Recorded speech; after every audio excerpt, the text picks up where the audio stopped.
Hi there. My name is Nick Hathaway. I am the evaluation coordinator for the Communities of Care Coalition of Franklin County.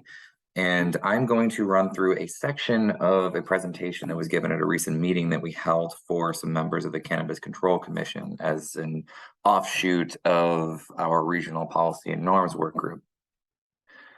The one thing I want to highlight first is some youth health survey data from our neighboring Hampshire County, in which their survey shows that that 1 in 3 middle and high school students is reporting seeing cannabis advertisements a few times per week or every day, and that the most common medium that kids are being exposed to for cannabis ads is in fact billboards.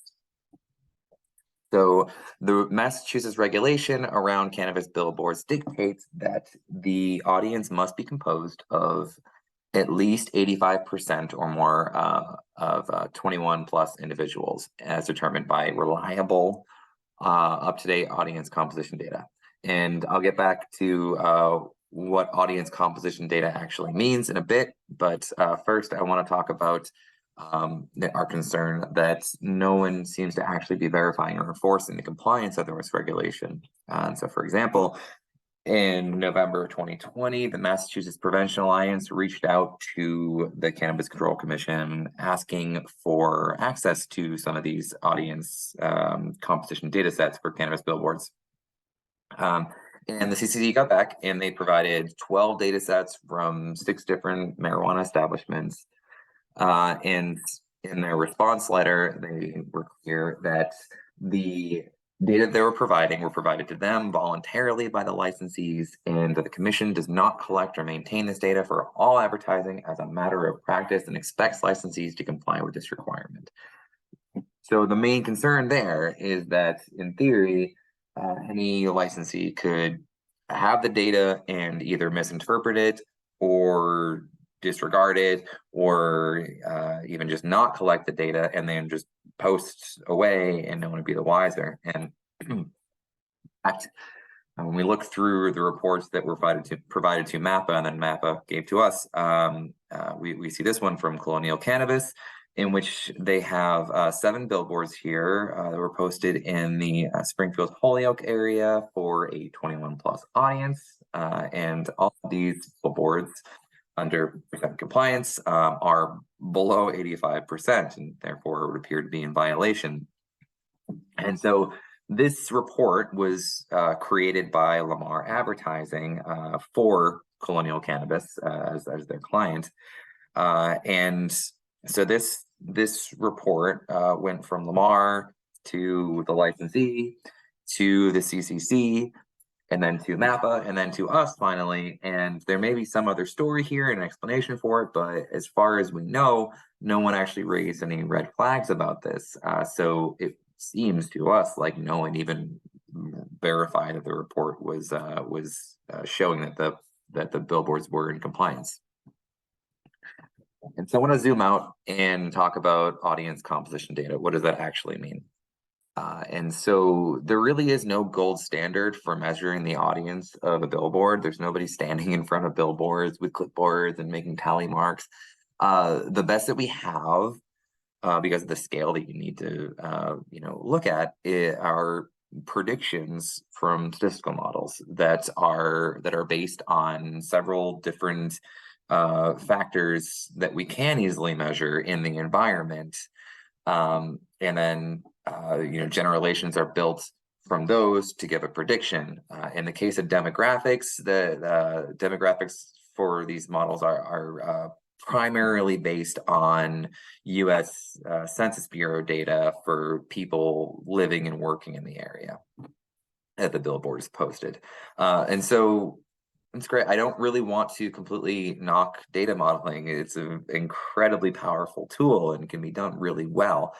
But there is a common adage in data science that goes, all models are wrong, but some are useful. And so that's relevant here, particularly in regard to the regulation in Massachusetts around cannabis billboards, stating that the audience composition data needs to be reliable, because all predictions from data models have an inherent margin of error around them. So we can discuss and debate what is meant by that, by reliable, but we also need to understand that there is an inherent margin of error, and it's not actually a measure of reality when we're talking about a prediction from a data model.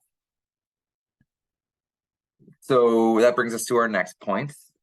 In particular, marketing data models of all are known to have several demographic biases, and largely because they're often built from incomplete data sets that aren't really collected systematically, and the model itself is very sensitive to the data it were built on. You may have also heard the adage, garbage in, garbage out. And again, I don't mean to knock marketing data models. Some of them are extremely sophisticated and impressive, but we also need to know their weaknesses. Even without weaknesses, any statistical model, even the best models in the world, can be wildly inaccurate when they're used for anything outside of what they were specifically intended for. In the case of OOH models, these were tailored specifically to target people, and particularly to sell them things, but to target people, not avoid them. And that seems like might seem like it could be a logical flip, but it doesn't actually hold up under scrutiny because, as I said, the demographics for OOH models are at least primarily based on U.S. Census data for people living and working in the neighborhoods. But we do know that they do not include things like school zones, which are places where young people regularly aggregate but do not live or work. So therefore, the model would be blind to those.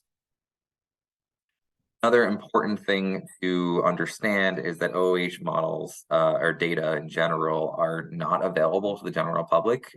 You cannot even buy these data if you are not an advertiser like Lamar. In their bylaws, they state that they are not required to, and so therefore there's no public transparency for something that's so public facing. It's unfortunate that there isn't more accountability to the public for a member of the public to even at least learn about how these decisions are made.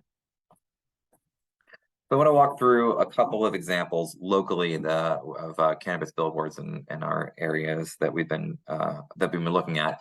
This one is in North Adams, Massachusetts, in Berkshire County, and we have an audience composition report for this one as provided by MAPPA. And this one is boasting 96% compliance to a 21 plus audience. But if we look aerially, we see that it is less than a half a mile from an elementary school and right near a park, and all of the area in between the billboard and the school there is residential area where a lot of children may live. So given that the general population of Massachusetts is 72% 21 plus, and North Adams is a little bit higher at about 75% 21 plus, the jump from 75% of the general population to 96% it would seem like a really big adult biased area that this area in particular doesn't read as. So it would seem like there is an issue with this, and kind of call into question the reliability of the data that we have here. Here's another example in Greenfields. This is advertising Patriot Care dispensary in town, and it's conspicuously placed right next to a very child-friendly ad. And this is in a CVS parking lot, just a mere 150 feet away from Federal Street Elementary School, which on the third floor, especially once the leaves of that tree drop, has very high visibility of that parking lot.